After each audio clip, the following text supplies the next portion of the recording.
warahmatullahi wabarakatuh. Bismillahirrahmanirrahim. Alhamdulillahi rabbil alamin. Wassalatu wassalamu ala asyrafil anbiya'i wal mursalin wa ala alihi wa sahbihi ajma'in. Allahumma salli ala sayyidina Muhammad salatan tukhrujuni min zulmatil wahmi wa tuqrimuni binuril fahmi wa tudihuli ma ashkala hatam yufham innaka anta ta'lamu wa la a'lam innaka anta alamul ghuyuba subhanaka la ilma lana illa ma 'allamtana innaka antal alimul hakim. Rabbi syrah li sadri wa yassir li amri wahlul 'uqdatan min lisani yafqahu qawli. Allahumma yassir wa la tu'assir rabbi tammin bil khair. Wala hawla wala quwwata illa billahil alim azim. Amma ba'du. Kita menyambung kepada pengajian kitab Qalbun Salim, syarah kitab Penawar Bagi Hati yang telah dikarang oleh Syekh Abdul Qadir bin Abdul Muttalib An-Bandili rahimahullah ta'ala. Mudah-mudahan mendapat manfaat kepada kita dengan mengambil faedah dari apa yang telah ditinggalkan oleh para ulama kepada kita dan menjadikan panduan di dalam kehidupan seharian kita agar kita selamat dunia dan akhirat. Kita masuk kepada bab ataupun menyambung kepada bab ghibah pada muka surat 62. Bismillahirrahmanirrahim. Pada muka surat 61. Di mana salah seorang ulama yang bernama Imam Al-Haddad mengingatkan, renungkanlah wahai hamba-hamba Allah sekalian, alangkah buruknya sifat ghibah itu dan alangkah kejinya orang yang mengumpat orang lain. Iaitu dikatakan ia terlebih buruk daripada perbuatan dosa kita kepada Allah. Tetapi malangnya perkara ini mudah sekali menimpa manusia kecuali orang yang mendapat rahmat daripada Allah Subhanahu Wa Taala, dan mereka itu amat sedikit sekali bilangannya. Memang benar kata Imam Al-Haddad, kerana lisan ini begitu sukar dikawal. Kecualilah orang yang benar-benar bertakwa kepada Allah, mengenali kepada Allah Subhanahu Wa Taala, keberadaan Allah itu yang senantiasa Allah itu maha mendengar, Allah itu maha melihat setiap perbuatan kita. Seterusnya kata Imam Al-Haddad, apabila kamu mendapati sesuatu kecacatan atau kekurangan atau keaiban pada diri seorang Muslim dan kamu berasa wajib untuk membetulkannya, maka mula-mula hendaklah kamu mengingatkannya dengan memberi nasihat ketika kamu bersamanya sendirian, iaitu tidak secara terbuka sehingga mengaibkan seseorang itu, tetapi secara sendirian, bertemu dengannya, menasihatinya dengan baik. Jika kamu gagal ataupun dia tidak mendapat taufik Allah SWT daripada nasihatmu itu, kerana nasihat ini bukan semua orang boleh menerimanya, maka yang demikian itu menunjukkan bahawa kamu mempunyai kekurangan dalam peribadimu sendiri, iaitu kegagalan kita dalam memberikan nasihat. Maka kita muhasabah pada diri kita, mungkin kurang berkesan daripada apa yang telah kita sampaikan kepadanya. Inilah yang diajar oleh baginda Nabi SAW ketika Rasulullah berada di Taif. Ketika itu Rasulullah tidak menyalahkan penduduk Taif, tetapi Rasulullah SAW berdoa kepada Allah atas kelemahan, kekurangan yang ada pada diri pribadi baginda Nabi SAW sendiri. Lantaran itu jangan kamu menambah suatu kekurangan yang lain yang lebih buruk daripada kekurangan yang pertama tadi, iaitu dengan mendedahkan rahsianya, iaitu seseorang yang membuka aib seseorang yang lain, maka Allah SWT akan membuka lebih lagi aibnya di akhirat nanti. Mungkin di dunia, mungkin di akhirat. dan membuka keaibannya kepada orang lain sedangkan dia tidak ada bersama-sama kamu di situ. Ini berlaku tuan-tuan, bukan tidak berlaku di kalangan masyarakat kita. Kelak kamu mengumpulkan dua kecelakaan sekaligus dan menarik kepadanya pula dua bencana yang lain. Ini pernah berlaku. Malah dalam masyarakat kita sendiri. Saya sebutkan satu kisah yang benar tuan-tuan. Ada muslimat di tempat saya yang dia tu rajin pergi ke masjid. Rajin berjemaah ke masjid. Lalu dia pergi ke rumah salah seorang ibu tunggal, seorang muslimat, untuk mengajak pergi ke masjid bersama-samanya. Marilah kita berjemaah di masjid, dia ajak. Tetapi muslimat tadi itu, wanita tadi mengatakan tak apalah, pergilah. Dia belum lagi nak pergi, dia kata biarlah dia sembahyang di rumah. Memang benar. Bagi seorang wanita itu tidak ada tuntutan yang kuat untuk dia mendatangi masjid. Tetapi boleh-boleh saja untuk mereka itu berjemaah di masjid. Jadi muslimat yang mengajak pergi ke masjid tadi bertemu dengan kumpulannya di masjid, muslimat yang lain. Maka dikhabarkan, tadi saya singgah di rumah si fulanah, rumah si dia ni, ajak pergi masjid, tak nak dia. Lalu dijawab oleh seorang yang lain, dia tu memang susah nak diajak ke masjid. Bukankah itu dinamakan ghibah? Bayangkan, di dalam rumah Allah sendiri kita telah mengumpat orang lain. Seolah-olah kita ini ahli masjid yang datang ke masjid merasakan kita lebih baik daripada orang lain. Ini perlu berhati-hati.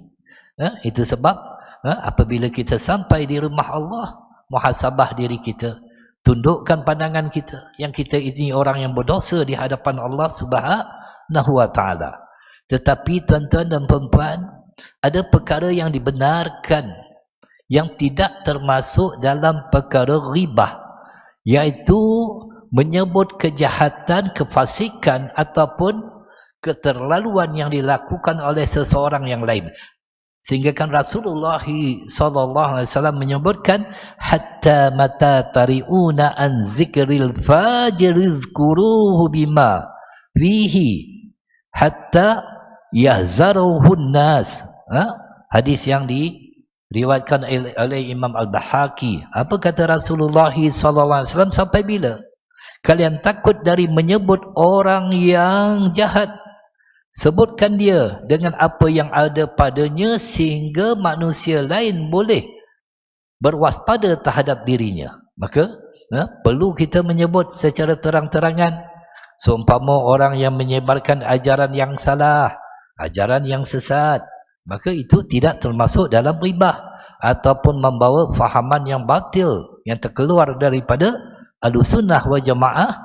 Maka boleh kita menyebut orang-orang tersebut itu kerana ia tidak termasuk dalam perkara yang ghibah, malah dibenarkan, malah dituntut untuk kita mencegah, iaitu nahi mungkar di dalam agama kita. Kemudiannya memungkiri janji. Ini adalah salah satu tanda orang munafik.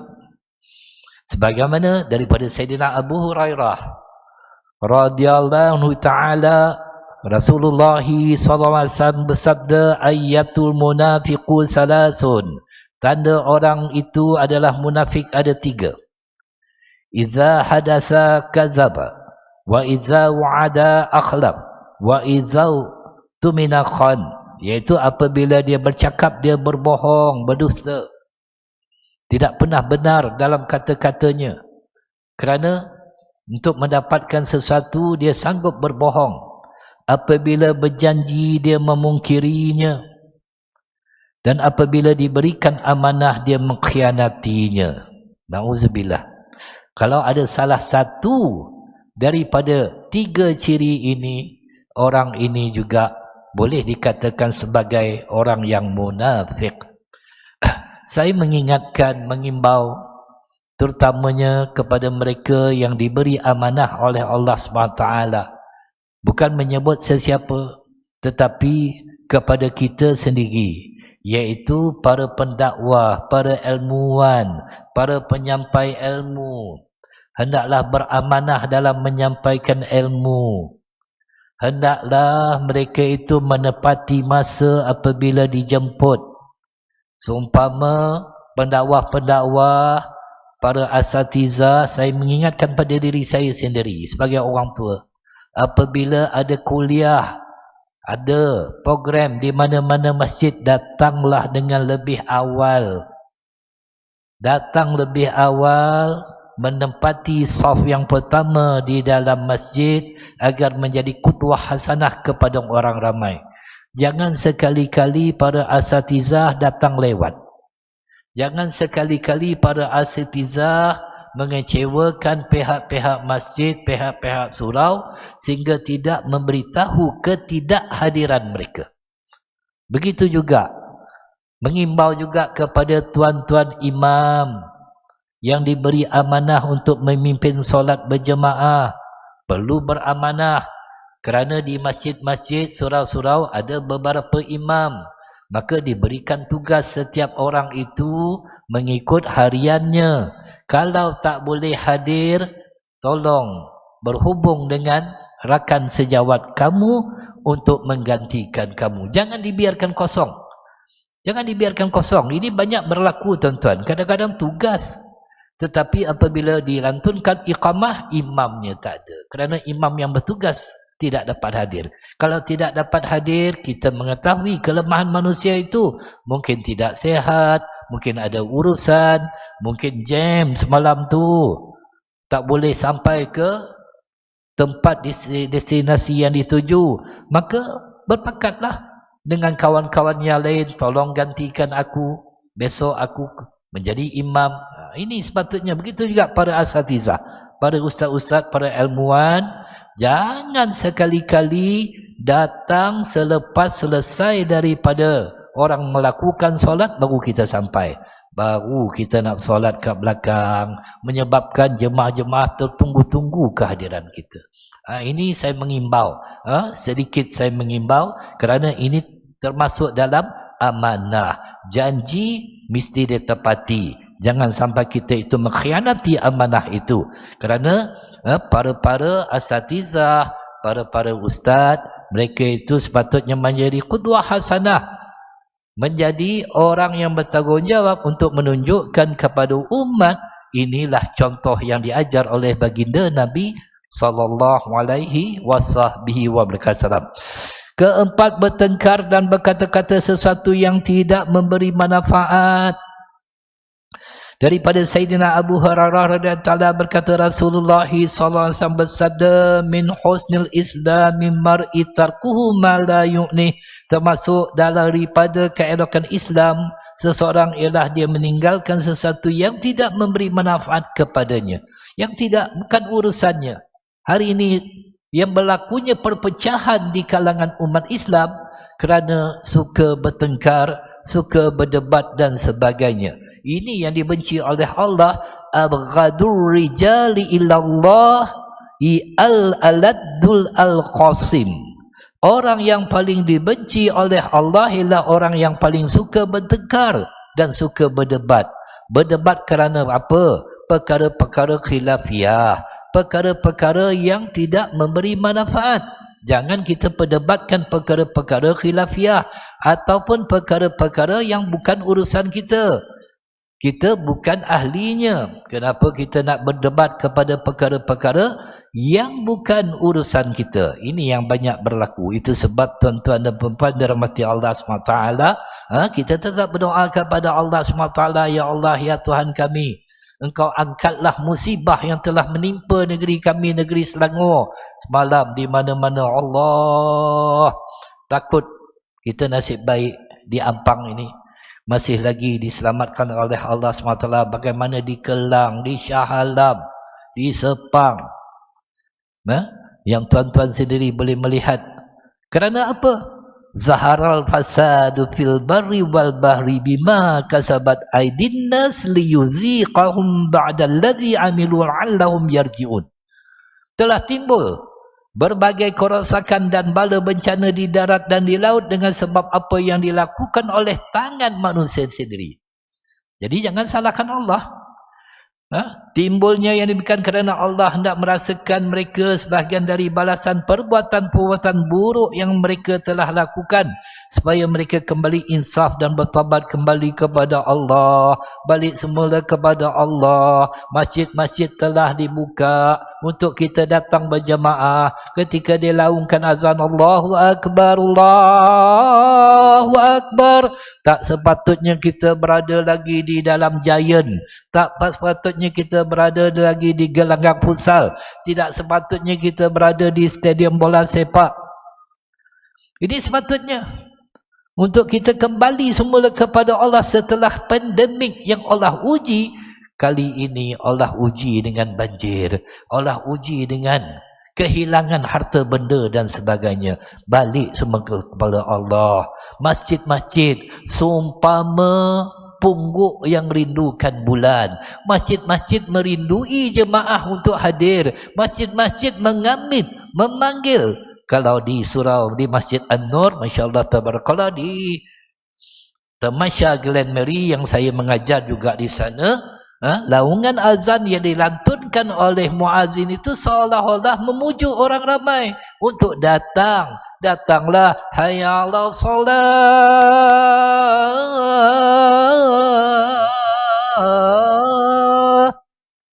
hayya 'alas salat.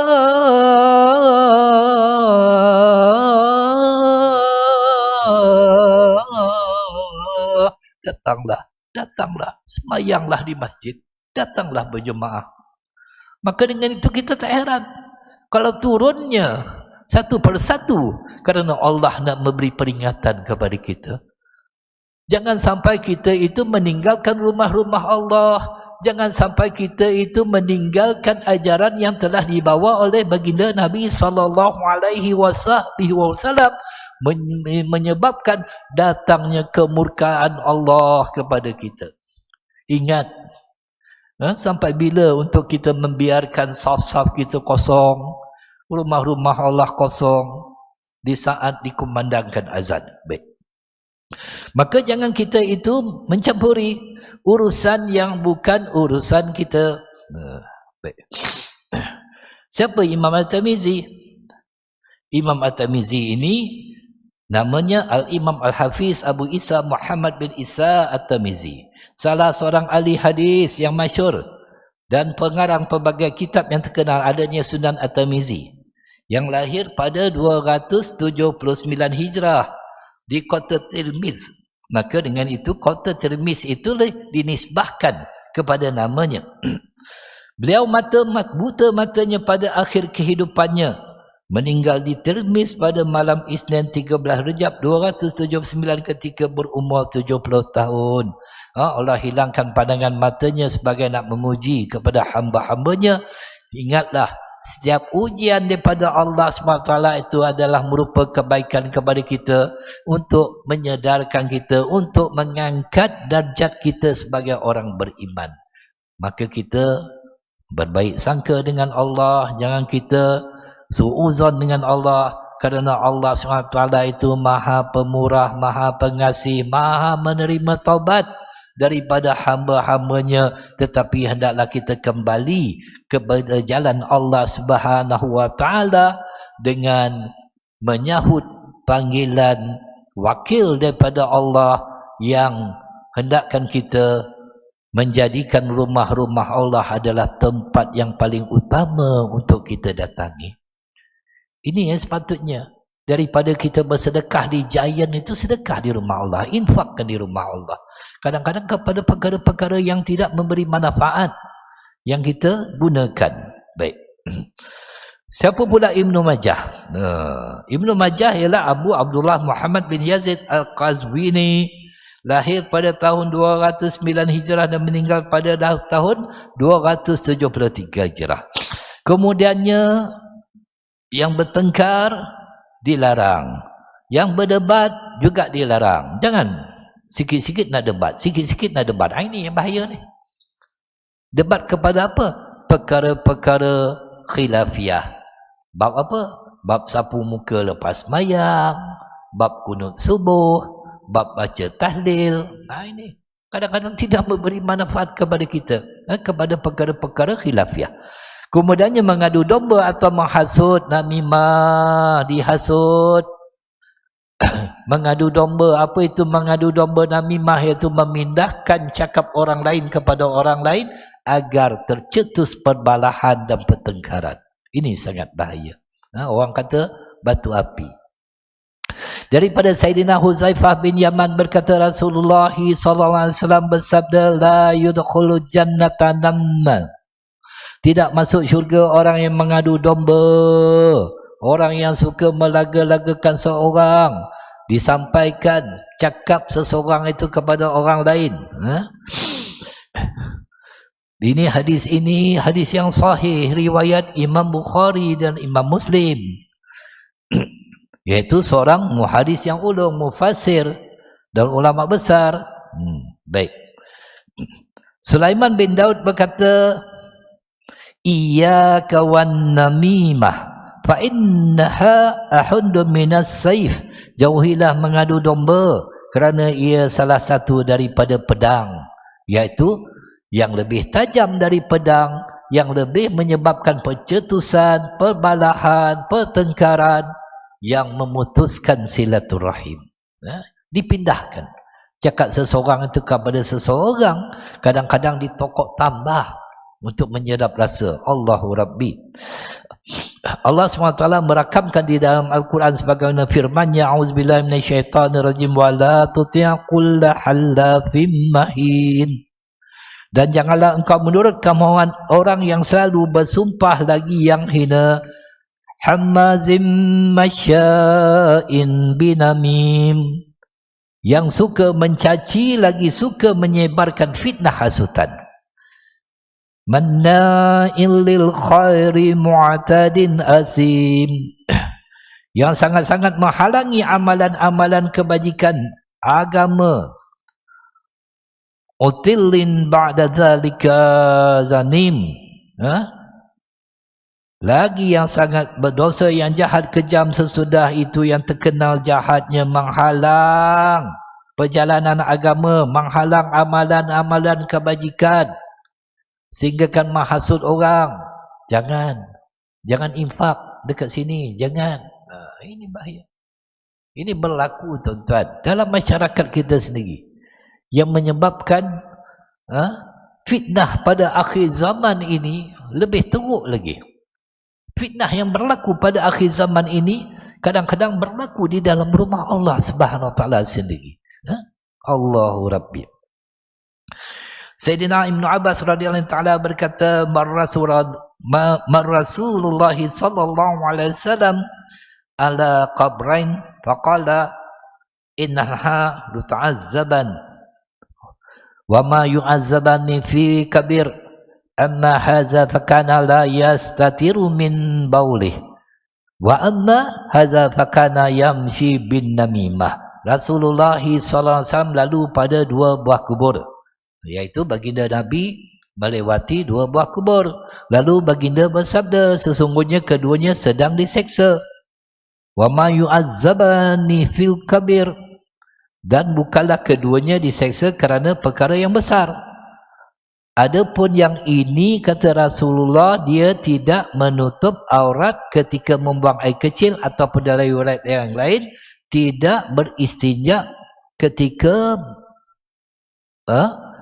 dia itu kencing, tidak membersihkan kencing dengan betul. Tidak membersihkan kencing dengan betul. Yang keduanya, kata Rasulullah SAW, yang ini berjalan ke sana kemari, mengadu domba, menyampaikan kepada orang berita-berita yang didengarinya, yang menyebabkan berlaku pertengkaran, perbalahan. Dua golongan yang mana Rasulullah SAW telah mengarahkan, telah meminta sahabat tadi itu untuk memangkas pelepah tamar, lalu dipacakkan. Setelah dibelah dua, dipacakkan pada kedua-dua kubur tersebut, agar selagi belum kering pelepah tamar itu, dia bertasbih kepada Allah, mudah-mudahan ia meringankan azab ahli kubur. Ini dalil tuan-tuan yang kita kiaskan ketika kita pergi di kubur untuk kita menabur bunga-bunga yang hidup. Selagi bunga itu belum kering, ataupun kita tanam pokok-pokok yang renek, kerana setiap yang hidup itu bertasbih kepada Allah Subhanahu Wa Taala.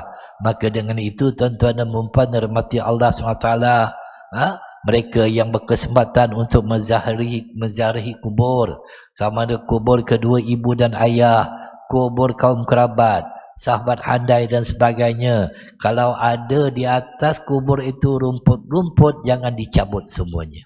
Biarkan rumput-rumput itu berada di atas kubur dengan tumbuhan, tetapi boleh kita bersihkan, tidak terlalu semak, tetapi jangan dicabut kesemuanya. Ulama fiqh mengatakan haram menyebut rumput di atas kubur, kerana rumput-rumput yang hidup itu bertasbih kepada Allah. Mudah-mudahan itu akan meringankan azab ahli kubur itu. Itu yang kita harapkan di hadapan Allah Subhanahu Wa Taala. Maka Sayyidina Khuzaifah berkata, Rasulullah sallallahu alaihi wasallam bersabda, la yudkhulul jannah qattat, tidak masuk syurga orang selalu mengadu domba, membawa cerita ke sana kemari, sehingga kan kadang-kadang kebenaran cerita itu boleh dipertikaikan, boleh diragui, tetapi apabila telah banyak kisah atau riwayat ataupun disampaikan menyebabkan perkara yang palsu dibenarkan oleh orang pada hari ini. Akhir zaman yang Rasulullah SAW mengatakan orang yang berdusta itu dibenarkan pengkhabarannya. Adapun orang yang benar tidak lagi dipercayai pada akhir zaman ini. Ini yang berlaku pada akhir zaman, tuan-tuan. Rasulullah SAW bersabda, syiraru ibadillahi masya'una bin namimah al-mufarriquna bainal ahibbah, sejahat-jahat hamba Allah ialah orang yang menyebarkan hasutan, yang memecah belahkan antara kawan-kawan yang berkasih sayang. Kawan tu elok berkawan, tetapi ada batu api yang datang untuk memecahkan hubungan antara dua orang yang sedang berkasih sayang tadi. Ini sejahat-jahat manusia, kata Rasulullah sallallahu alaihi wasallam. Sedangkan kita itu dituntut untuk ada perasaan mahabbah, kasih sayang antara kita sesama, bukan saja sesama Islam, bukan saja sesama Muslim, tetapi sesama manusia. Malah dengan haiwan pun wajib untuk kasih kepada mereka. Ini yang diajar oleh baginda Nabi SAW. Kenapa dengan haiwan? Kerana mereka juga makhluk ciptaan Allah. Mereka itu juga datangnya daripada Allah. Setiap apa yang datang daripada Allah, wajib untuk kita menjaga hak-haknya. Seumpama tanaman-tanaman. Itu sebab para ulama, mereka itu melarang kita membakar pepohonan yang sedang menghijau. Kalau nak dibakar, tebang terlebih dahulu, biarkan daun-daunnya kering, baru dibakar. Jangan ketika hijau itu dibakar. Ini yang diajar. Tetapi bagi orang yang tidak mengerti, habis semuanya dibakar. Allahu Rabbi. Orang yang mengadu domba adalah seburuk-buruk manusia pada hari kiamat, sebagaimana sabda Rasulullah sallallahu alaihi wasallam, tajidu man syarran nasi yaumal qiyamati indallah zal wajhaini alladhi ya'ti haula'i biwajhin wa haula'i biwajhin. Kamu akan mendapati seburuk-buruk manusia pada hari kiamat di sisi Allah, ialah seseorang yang mempunyai dua wajah, talam dua muka orang kata. Double sided tape lah tuan-tuan. Talam dua muka. Depan dia baik, nanti dekat orang lain dia cerita yang lain. Dia datang kepada satu kumpulan dengan wajah yang satu, dengan senyum manis, dan datang kepada satu kumpulan yang lain dengan wajah yang berbeza. Ini orang yang mengadu domba. Ini berlaku, tuan-tuan. Dalam grup-grup WhatsApp pun berlaku. Ini berlaku dalam grup WhatsApp. Kadang-kadang seorang yang tak ada dalam grup tu dapat mengetahui pula apa yang ada dalam grup tadi tu. Siapa yang menyampaikan tu? Ini berlaku, tuan-tuan. Akhirnya berlaku perpecahan, berlaku pertengkaran dan sebagainya. Kerana yang menyampaikan itu belum tentu benar apa yang disampaikan. Belum tentu benar. Mungkin ada tokok tambahnya. Ada perkara-perkara yang tidak benar. Ini berlaku. Dalam grup WhatsApp kan, bukankah pada hari ini dengan satu jari saja teknologi terkini pada hari ini yang boleh membuatkan berlaku perpecahan.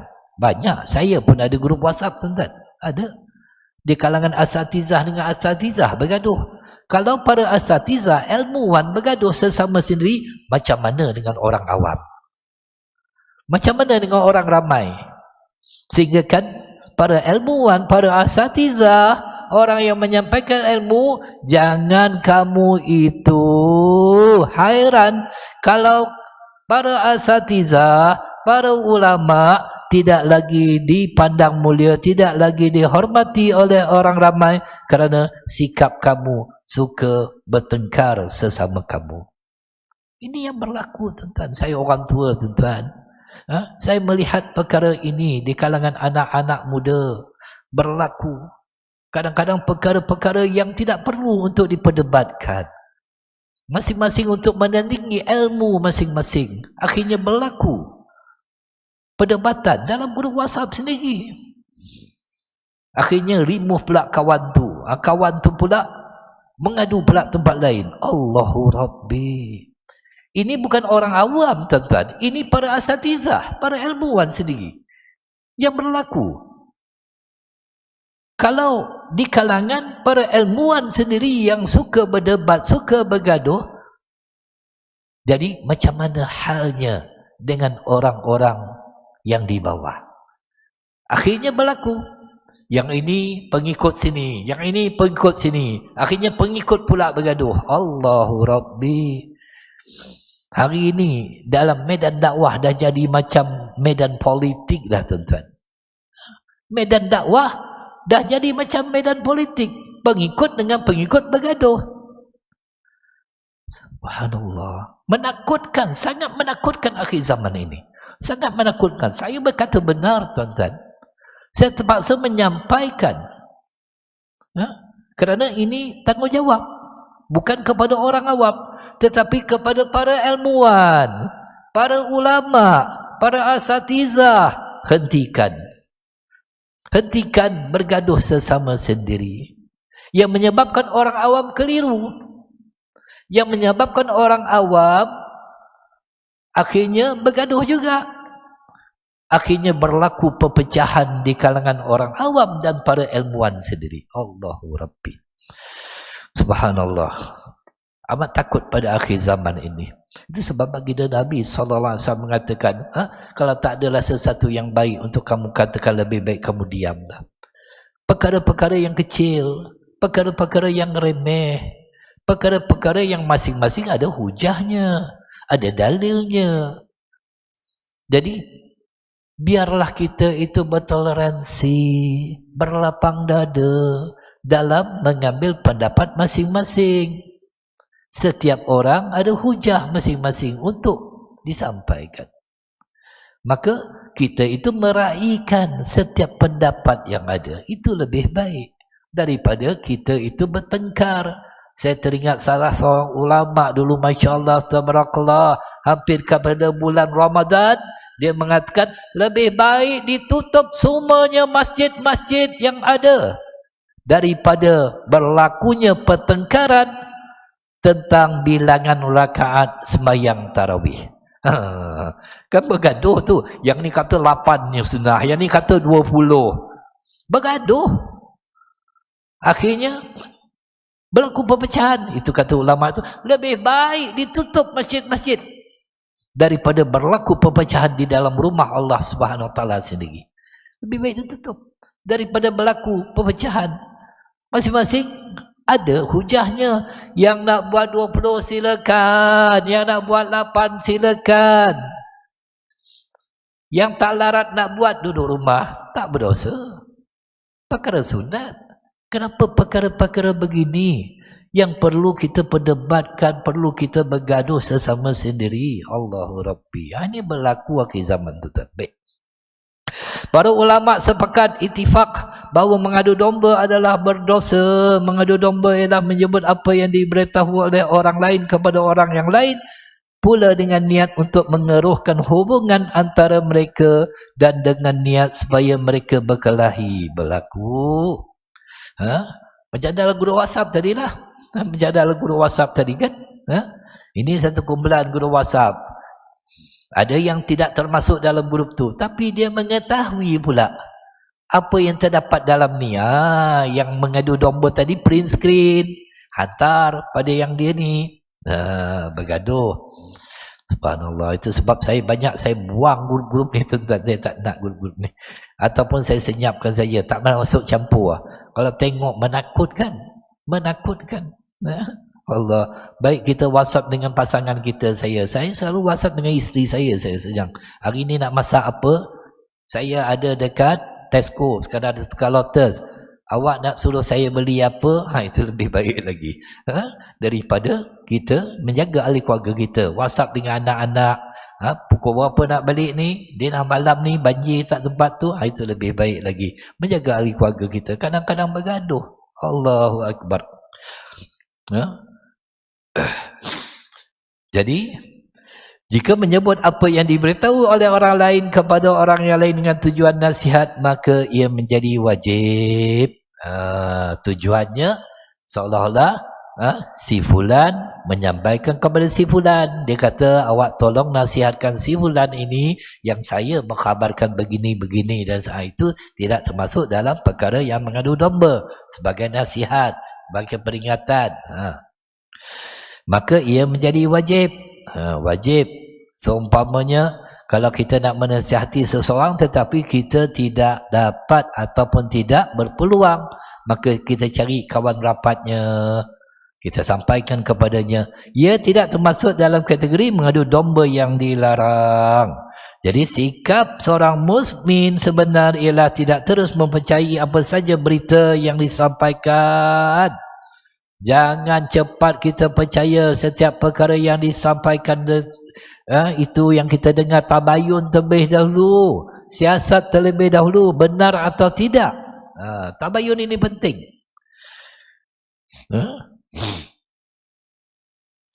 Dia hendaklah bertabayun, iaitu menyelidiki dahulu berita atau maklumat tersebut seperti perintah Allah SWT. A'udzubillahi minasyaitanirrajim. Ya ayyuhallazina amanu in ja'akum fasiqun binaba'in fatabayyanu. Wahai orang yang beriman, jika datang kepada kamu orang yang fasik kepada kamu dengan satu berita, maka bertabayunlah, siasat terlebih dahulu. Betul ke semalam Ustaz Hanif, itu saya, semalam berhenti di sebuah pusat karaoke, pub, dalam perjalanan dalam pemusafiran. Jadi masuk dekat sebuah pub dah malam dah. Jadi ada orang ambil gambar. Apa ustaz ni yang mengajar ni masuk pub? Bukan ustaz tu masuk untuk berhibur, sebab dah tak tahan, perut dah bermulas, nak buang air sangat, masuk sajalah dalam tu. Kan kalau disebarkan macam mana tu? Kalau disebarkan menjadi fitnah. Itu sebab tabayun terlebih dahulu. Fitnah pada hari ini mudah. Fitnah pada hari ini dengan sebaran-sebaran melalui video, melalui WhatsApp yang banyak diviralkan pada hari ini. Kenapa tidak diviralkan perkara-perkara kebajikan, perkara-perkara kebaikan? Kita tengok dalam menyampaikan ilmu, tuan-tuan, yang share video kebaikan tu tak ramai. Tapi kalau yang share fitnah itu ramai pada akhir zaman ini. Itu sangat ramai. Baik. Antara maksiat lidah yang lain termasuk khianat. Allah SWT berfirman, ya ayyuhalladzina amanu la taqunullaha war rasula wa taqunu amanatikum wa antum ta'lamun. Wahai orang yang beriman, janganlah kamu mengkhianati amanah Allah dan Rasulnya, dan janganlah kamu mengkhianati amanah-amanah kamu sedang kamu mengetahui salahnya. Ini orang yang diberi amanah, orang yang diberi jawatan, orang yang mempunyai kedudukan, termasuk para asatiza beramanah dalam menyampaikan ilmu, cakap yang benar. Jangan sembunyikan kebenaran, tapi harus ditapis. Jangan mengaibkan seseorang. Baik. Sedikit lagi tuan-tuan ya. Dalam hadis terdahulu Rasulullah SAW sabda, ayatul munafiqu salasun iza hadasa qadzaba wa iza ada akhlaq wa iza atumina khan. Tanda orang munafik ada 3: bercakap apabila bercakap bohong, apabila berjanji dia memungkiri, dan apabila diberi keamanah dia mengerti. Mudah-mudahan dengan sedikit perkongsian pada pagi ini Allah SWT akan mengampunkan dosa kita. Allah SWT akan menjadikan kita di antara orang yang berjalan siratal mustaqim, mengikut jalan yang lurus yang telah digariskan di dalam Al-Quran, yang telah diajar oleh Sayyidina Rasulullah SAW. InsyaAllah kalau dipanjangkan umur, kita akan bertemu lagi pada tahun hadapan, tuan-tuan. 2022, tahun hadapan. Tak lama lagi 2022 tu. Tak lama lagi. Semakin lama semakin singkat. Jadi kita menadah tangan, tuan-tuan, pada pagi ini mengambil keberkatan. Kita merayu, kita menyeru, kita minta kepada Allah, ya Allah, Engkau ampunilah dosa kami, Engkau selamatkanlah negeri kami, Engkau hilangkanlah segala bencana yang telah datang pada negeri kami. Auzubillah minasyaitonirrajim. Bismillahirrahmanirrahim. Alhamdulillahirabbil alamin. Alhamdulillahirabbil alamin hamdan yuwaffiqu muhikafi mazidah ya rabbana lakal hamdu kama yanbaghi li jalali wajhika wa azimi sultanik. Ya arhamar rahimin, ya arhamar rahimin, ya arhamar rahimin. Sesungguhnya Engkau Maha Pemurah, Maha Pengasih, ya Allah. Engkau ampunkanlah segala dosa-dosa kami.